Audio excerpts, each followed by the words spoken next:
Buenos días.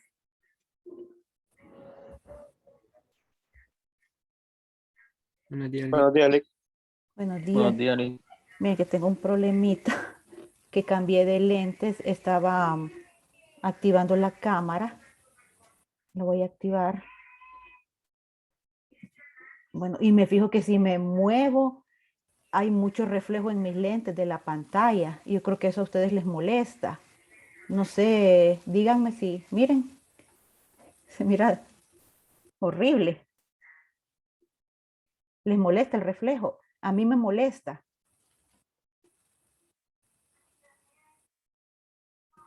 ¿Jóvenes? No, Miren, pero si a usted le miren. molesta. Sí, a mí sí me molesta. Creo que voy a buscar mis lentes viejos para mañana, porque aquí definitivamente sí me molesta bastante. Entonces voy a apagar la cámara.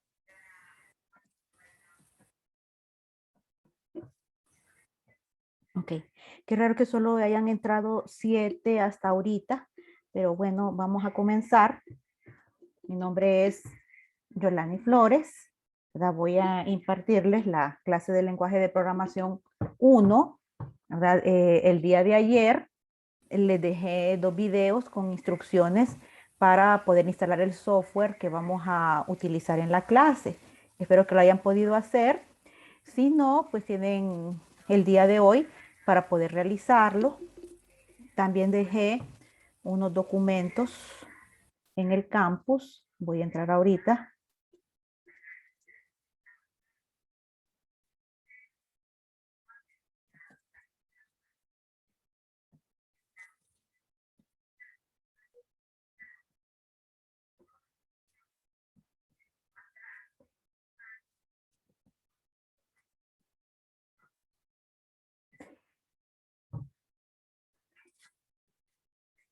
Entonces, tengo acá lo que es la programación semanal para todo el periodo. Ok. Que es lo mismo que les voy a compartir en este documento. Es este documento, el que les publiqué. Entonces, si se fijan, aquí tenemos por día todo lo que se va a hacer durante el primer parcial, ¿verdad? El segundo parcial, etcétera. Bien. Los feriados, porque yo sé que en septiembre y en octubre pues hay feriados, pero los calendaricé de acuerdo a lo que ahorita está en el calendario académico. Me imagino que van a haber modificaciones en cuanto a las fechas. En cuanto esos cambios sean oficiales, entonces yo voy a adaptar esta planificación a esos cambios. Por el momento refleja lo que hasta ahorita se ha publicado en los medios oficiales de la universidad. ¿Bien? Incluso, si ustedes se fijan acá, están las fechas de las evaluaciones y qué cuesta cada una de ellas. Miren, evaluación 1 del primer parcial, evaluación 2 del primer parcial, miren, el examen del primer parcial con el puntaje de cada uno de ellos. Ahora, acá, ustedes pueden ver que para el segundo parcial, en la primera semana, hay algo que dice reposición del primer parcial. Solo los alumnos que no se presentaron a examen. ¿Qué significa esto?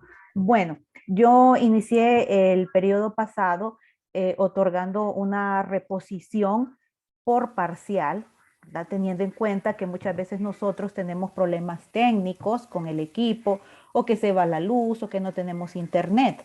Entonces, para que ustedes utilicen esa reposición de cada parcial en esos casos, cuando dice solo los alumnos que no se presentaron a examen, significa que son los alumnos que no tienen registrado en el campus haber ingresado, ya sea al cuestionario o ya sea a la evaluación que está pendiente. Si entraron ¿verdad? Y el campus les registró que tienen tiempo en la evaluación, ya no aplican para esta reposición. Okay. Entonces va a haber una reposición por parcial de este tipo. Entonces esto equivale a la reposición por una evaluación que no hayan hecho, que generalmente esta evaluación se hace al final del periodo, esta reposición, ¿verdad? O sea que los reglamentos les dan a ustedes dos reposiciones. Una de una evaluación que no hayan hecho, no es necesariamente examen, porque las normas hablan de una experiencia de evaluación. Y entonces eso no se limita únicamente al examen, sino que a cualquier tipo de evaluación que ustedes no hayan podido realizar. Entonces tienen derecho a reponer una evaluación que no hayan realizado y tienen derecho a reponer, ¿verdad?, una evaluación que sí hayan realizado, pero que ustedes deseen subir la nota de la misma. ¿Ok? Entonces acá en esta clase vamos a tener 3 exámenes de reposición, ¿verdad?, de alguna evaluación que ustedes no hayan realizado. Lo vamos a realizar por parcial. Y al final del periodo, después de que hayamos terminado todas las evaluaciones, va a haber una reposición, una sola, para subir nota, en donde ustedes van a seleccionar de todo el periodo cuál es la evaluación que más les convenga reponer y de esa forma subir la nota. ¿Preguntas al respecto? ¿Se me expliqué bien? ¿O tienen alguna duda?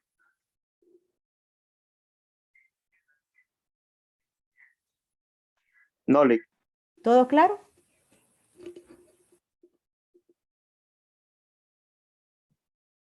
Ok.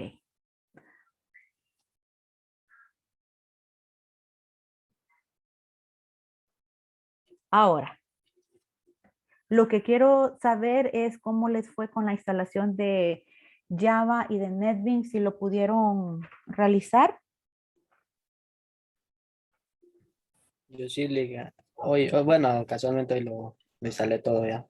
Ya, sin ningún problema. Sí, sin ningún problema. Excelente. ¿Alguien más?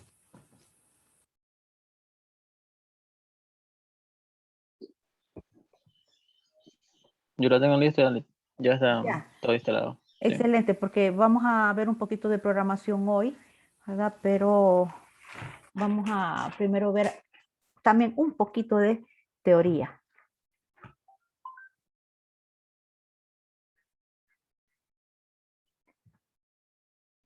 Bien. Vamos a compartir la pizarra.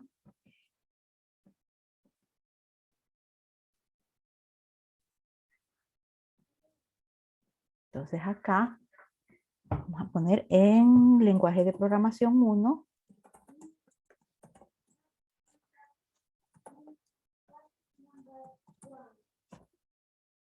Vamos a ver el lenguaje que vamos a utilizar es Java. Por eso les pedí que había que instalar en primer lugar el JDK. ¿Qué es esto? Esto significa Java Development Kit. O sea, entorno de desarrollo.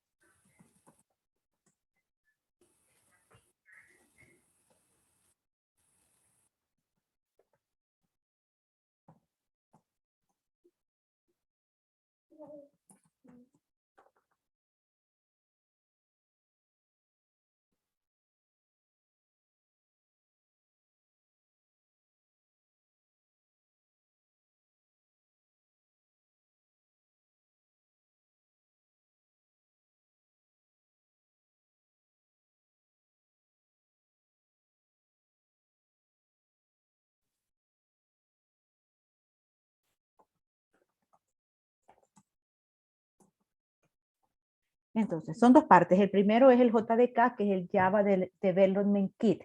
Es la parte que se va a encargar de compilar nuestro código y obviamente de ejecutarlo.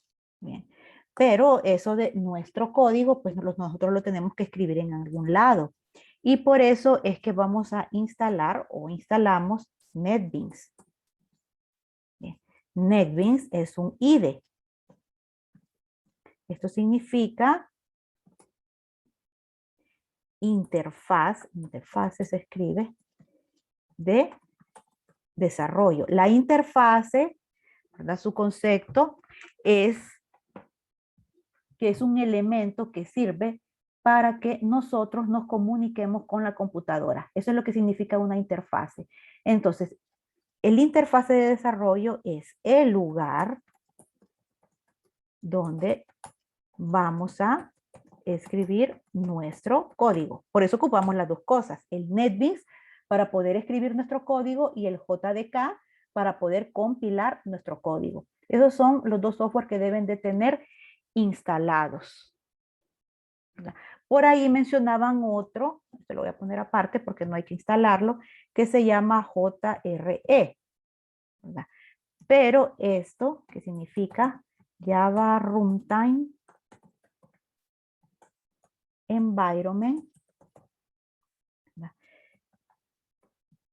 Es cuando nosotros implementamos una aplicación en Java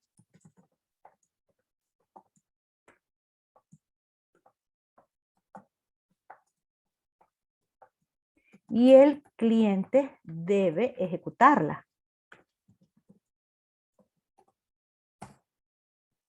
Entonces, esto es cuando ya está en funcionamiento una aplicación y nosotros la instalamos, ¿verdad? La implementamos a nuestro cliente, ¿ok? Entonces, obviamente, nuestro cliente no tiene acceso al código, ¿verdad? ¿Qué es lo que hace el JDK y el NetBeans? Nuestro cliente únicamente tiene acceso a la versión compilada o ejecutable de nuestra aplicación. Entonces, para poderla ejecutar, el cliente necesita el JRE. Dicho esto, ¿verdad? Vamos a comenzar con el primer tema, que son las variables. ¿Alguna pregunta hasta acá?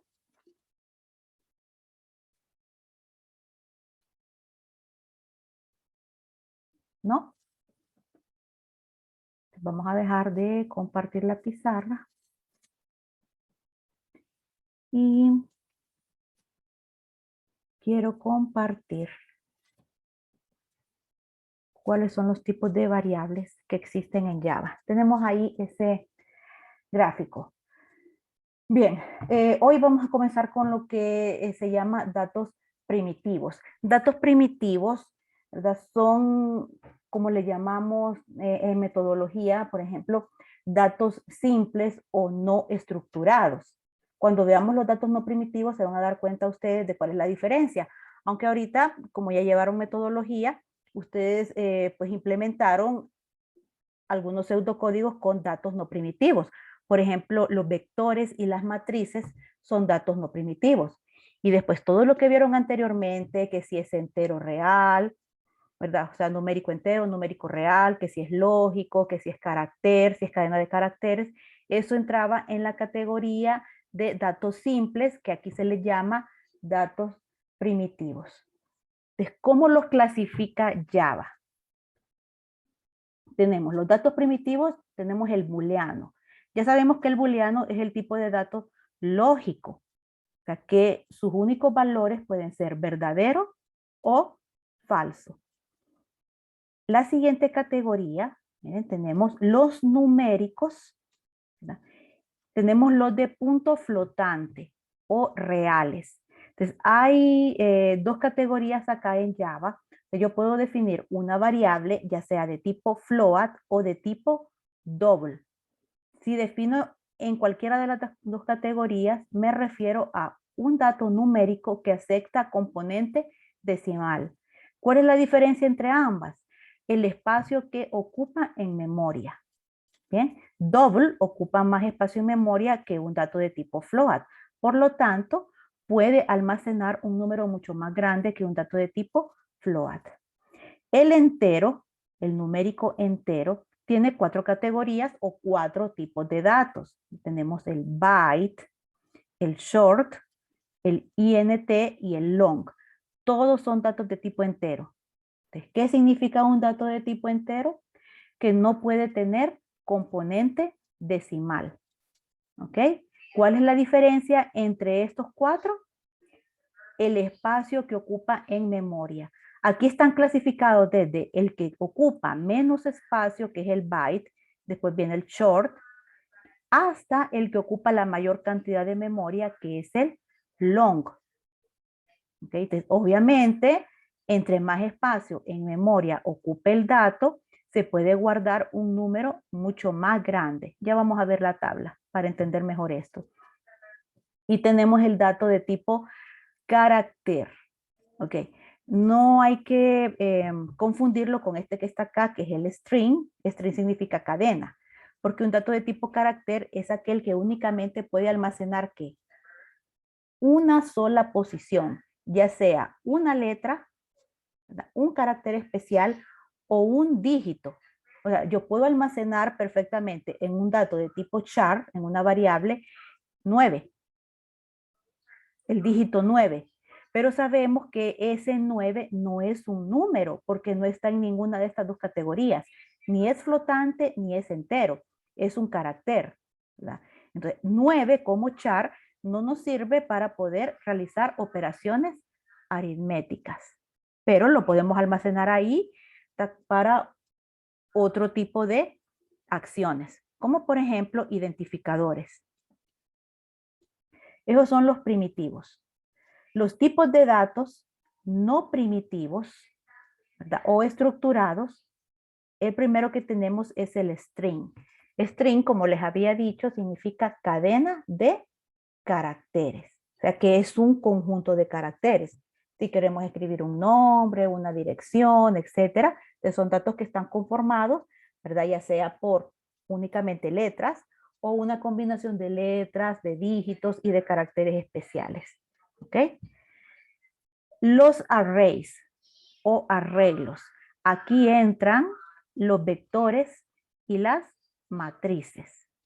¿Cuál es la diferencia en este tipo de datos, arreglos, con respecto a los anteriores? ¿Alguien sabe? Por ejemplo, ¿en qué se diferencia si yo tengo un arreglo de enteros a que solo tenga una variable entera? ¿Cuál es la diferencia?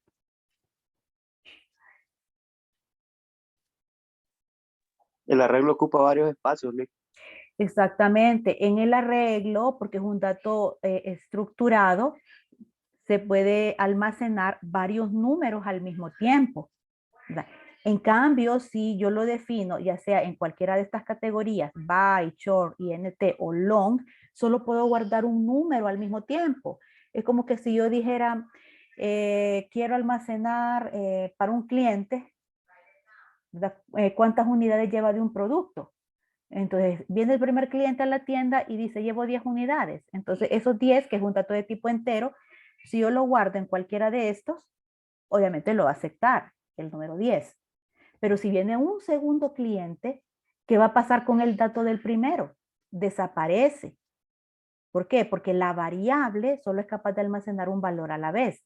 En cambio, acá, en los arreglos, yo puedo guardar varios valores al mismo tiempo. Puedo tener la cantidad que pidió el primer cliente, la cantidad que pidió el segundo, el tercero, etcétera, en una misma variable. Por eso son datos compuestos o no primitivos, porque su estructura ya es más compleja que la de los datos primitivos. ¿Preguntas?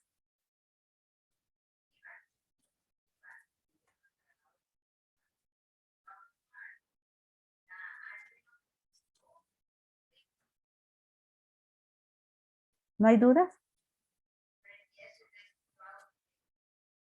Ok. Vamos a ver esta tablita. Vean acá. Aquí están los mismos datos de los que les hablé ahorita. Byte, short, int, todos están acá. Pero aquí los estamos viendo con el tamaño en memoria que ocupan.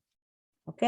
Por ejemplo, vean aquí, byte, que es el tipo de dato que almacena números enteros, es el que menos espacio en memoria ocupa, solo ocupa 8 bits, Vean el rango de valores que puede almacenar. Nos dice que puede almacenar un rango de valores desde 128 negativo a 127 positivo. El short, que es el que le sigue en tamaño, que son 16 bits, ya almacena cantidades más grandes. Aquí pueden ver los rangos. Miren, valor mínimo, valor máximo. Y así tenemos los siguientes tipos de datos enteros. INT ocupa 32 bits en memoria. Long ocupa 64 bits en memoria, ¿verdad? Y vean, aquí ya estamos hablando de, déjenme ver, 2.000 millones. Estamos hablando más bien de billones acá. Siempre en cantidades enteras. Y este long que ocupa 64 bits, pues ya ni siquiera puedo leer el dato porque ya está en notación exponencial. Dice aquí elevado a la 18. O sea, este número elevado a la 18 potencia. Es un número muy grande. Aquí tenemos los numéricos que son reales, los que tienen componente decimal, que tenemos el float y el double. El float ocupa 32 bits de memoria y ahí tienen el rango que ocupa. Fíjense que también está elevado, dice este número elevado a la 38 potencia. Entonces también estamos hablando de cantidades muy grandes. Y el double, que ocupa el doble de memoria del float, 64 bits, también está elevado acá, pero dice a la potencia 308. ¿Ok? El char ocupa 16 bits y el booleano o lógico que ocupa un bit.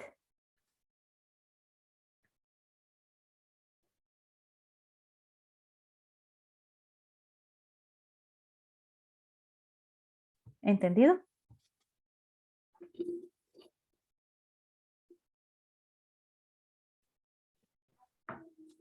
L. Muy bien. No sé si ustedes tienen su computadora a la mano.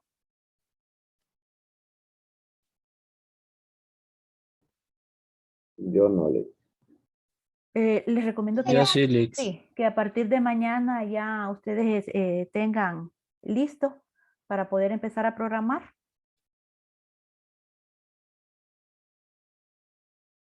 Está bien, Lick. Ok.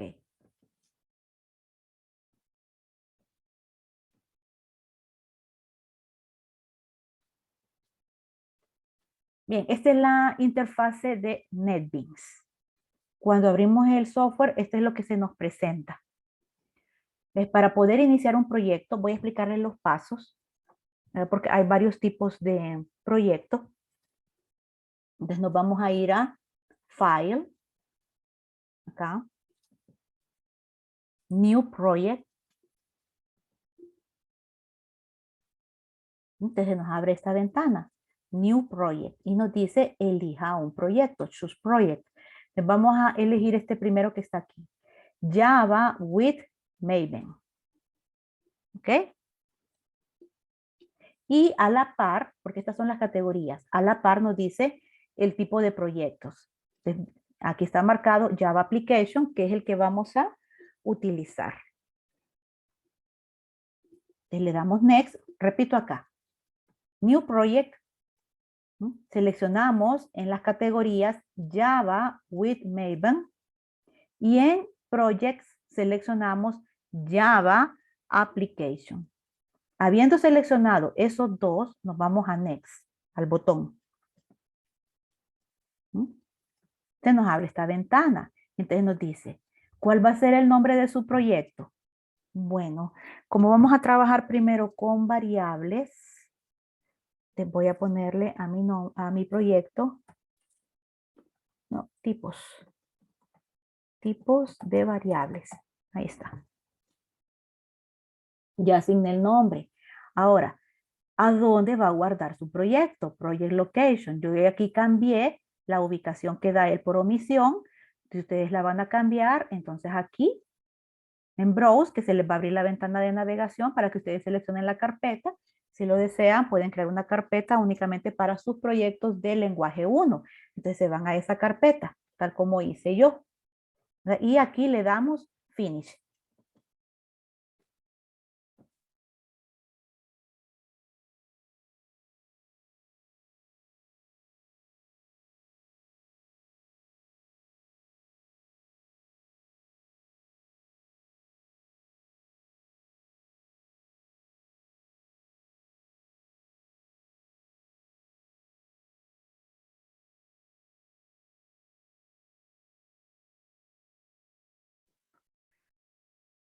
Bueno, ahí ya se creó nuestro proyecto. ¿Ok? Entonces miren, aquí está el nombre de mi proyecto en esta ventanita. Ahí dice proyectos y está mi nombre. Tipos variables, que fue el nombre que yo le asigné. Vamos a expandir. Expando. Bien. Me interesa a donde dice source package. Te voy a expandirlo también. Ahí, ya lo expandí. Entonces aquí tengo mi repositorio para mi código. Pero obviamente todavía yo no he empezado a programar. ¿Bien? Entonces, ¿qué voy a hacer acá? En este punto, aquí donde les estoy señalando, voy a dar botón derecho. Ahí está. Me aparece un menú y selecciono New. Y ya está.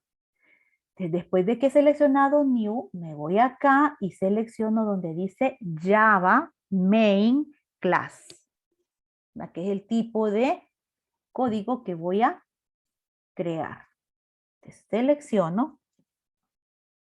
Entonces ahí, si quiero lo dejo ahí, New Main, yo no le voy a cambiar. Miren que este código que yo voy a crear ahorita va a estar bajo ¿qué proyecto? Tipos de variables, que fue el proyecto que yo creé con el paso anterior. Entonces, le doy fin. Y ahí estoy lista para empezar a programar. Obviamente, él ya me puso un poquito de código. Después vamos a nosotros a ir aprendiendo cuál es la estructura de esto, ¿verdad? Porque vamos a priorizar programar sobre funciones y procedimientos, que es como está diseñado Java. ¿Bien? Entonces acá yo ya tengo, miren, mi primera función, que ya la pone él, pero que es la principal de mi programa. Entonces, es bajo esta que yo voy a empezar a escribir mi código. Miren, aquí dice, el código de la aplicación va a ir acá. Bueno, entonces ahí yo voy a empezar a programar. Estas llaves, muchachos, ¿qué significan? Bueno, significan inicio y fin. Quiero que se centren ahorita en esta partecita de acá. Miren, entonces esta llave de acá significa el inicio de mi código y esta llavecita cerrada acá significa el final de mi código. Y como lo que vamos a ver aquí son variables, entonces empezamos a definir las variables. Vamos a definirlas, vamos a empezar con las numéricas. Entonces tengo byte, miren. Vamos a llamarle a esta num, déjenme ver, pequeñito. Entonces estoy asignando una variable, la estoy creando. ¿Cómo se llama la variable? Num pequeñito. ¿De qué tipo es? Byte. Entonces cierro la línea con punto y coma. Creé mi variable. Acuérdense, crear una variable es asignar un espacio en memoria para guardar un dato. Pero hasta que yo no asigne valor, ese espacio en memoria está vacío. O sea, la variable ahorita está vacía.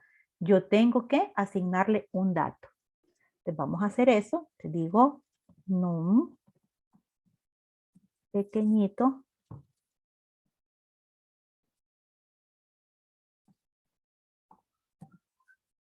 es igual. Y vamos a, ya voy a ver el chat.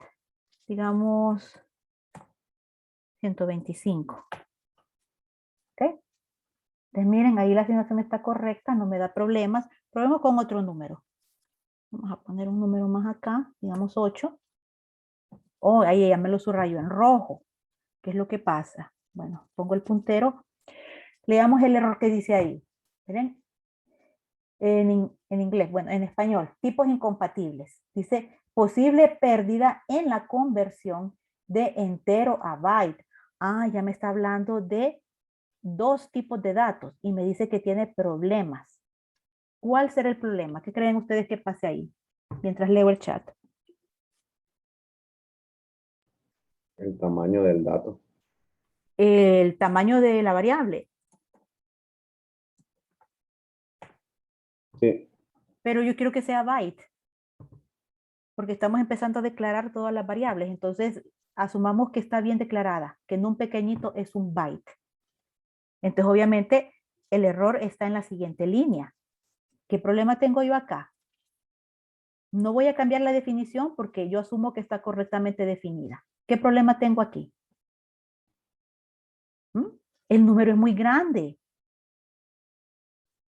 ¿Se recuerdan que decía que el rango de datos, vamos a escribirlo aquí, byte acepta valores, mejor dicho, valores en el rango de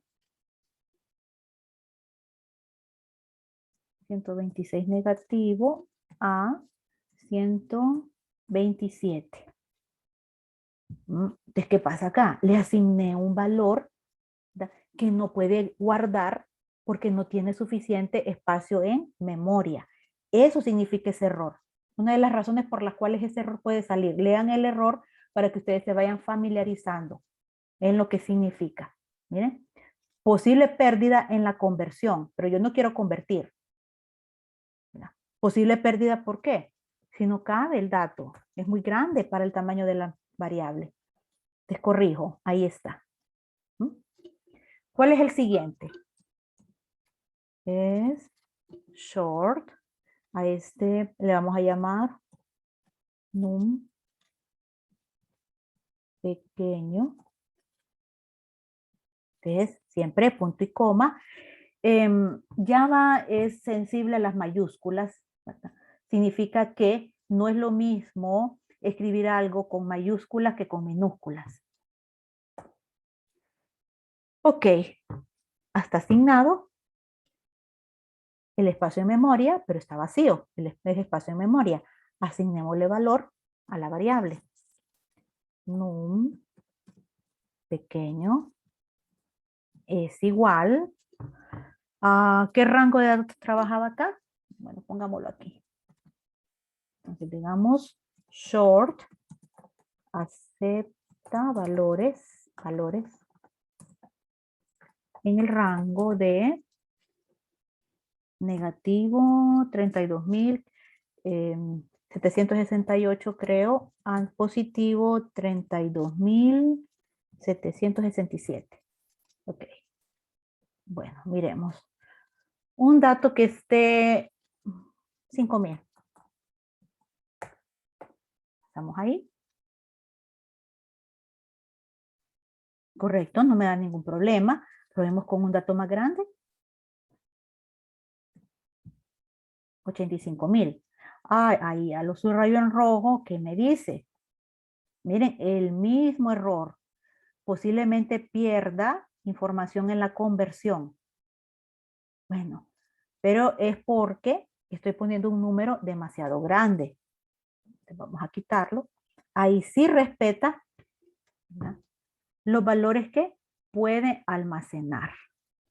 ¿Cuál es el siguiente dato que teníamos? Estamos trabajando con los enteros. Era el INT.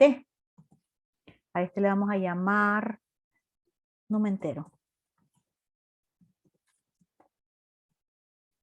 ¿Ok? Y le vamos a asignar memoria. Creo que a ese número entero ya estábamos hablando de miles de millones, ¿verdad?, que son los valores que puede almacenar. Entonces son números muy grandes. Entonces número entero, entonces vamos a hacer otra cosa. Porque yo sé que este número entero puede aceptar el 125 sin problema. Miren, puede aceptar lo que acepta el dato de tipo short, 5.000. No hay ningún problema. ¿Ok? Porque, como les dije, acepta miles de millones. Pero hagamos algo.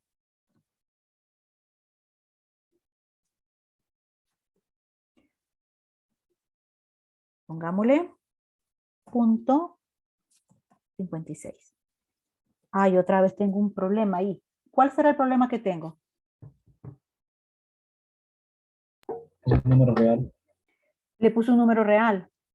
Y INT es una variable de tipo entero. ¿Cuál es el problema que dice? Nuevamente, el mismo mensaje.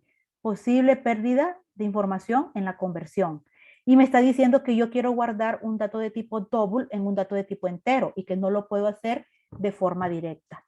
Bueno, entonces le borro aquí los decimales porque no los acepta. ¿Ok? Nos vamos a quedar hasta acá. Vamos a continuar con este programa mañana. ¿De acuerdo? Y... perdón, se me olvida.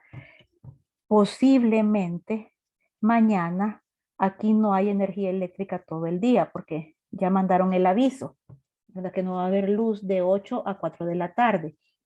Entonces yo por las dudas voy a grabarles un video hoy en la noche y lo voy a dejar listo.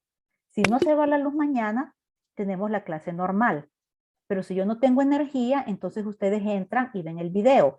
El video es la continuación de esto. O sea que voy a dejar la clase grabada, continuando desde donde la dejamos en este punto. ¿De acuerdo?